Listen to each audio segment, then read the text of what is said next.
বিকেলের আলো ম্লান হয়ে এলে আশ্রমের অতিথিশালার দোতলার বারান্দা কোণে উনুন পেতে রান্না। একে একে তৈরি হলো পরিবন্ধ। মানকচুর জিলিপি কবির নতুন ফরমাইশ। সকলের তারিফে একটু যেন লজ্জিত হলেন তরুণী কারিগর। অন্ধকার নেমেছে।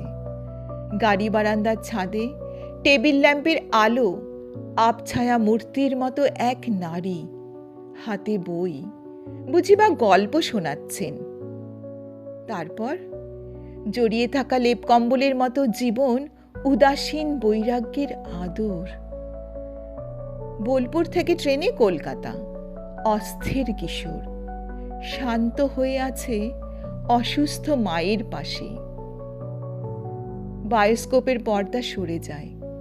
অনাদরে বুনো খেজুরের ঝোপ, অনিয়মে বেড়ে ওঠা তালবন, বাঁশঝাড়ে ঘেরা সবুজ গ্রাম, প্রকাণ্ড মহিষের পিঠে কচি শিশু, জনশূন্য মাঠ, মজা পুকুর ঢাকা পড়ে গেছে সাদা পদ্ম ফুলে।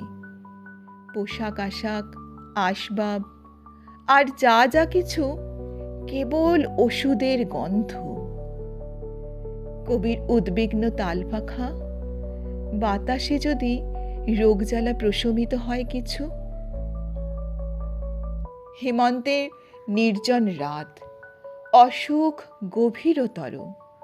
পুরনো বাড়ির তেতালার রাতজাগা কিশোর, সামনেই লালবাড়ি, ওখানেই। ভাবতে ভাবতে চোখের পাতায় ঘুম। হঠাৎই মনে হলো মায়া পৃথিবী ছেড়ে কোনো এক অলৌকিক কৃষ্ণ গহ্বরে চলে যাচ্ছে ছুটি। শুধু ছাদের ওপর একা কবি আর তার শোক।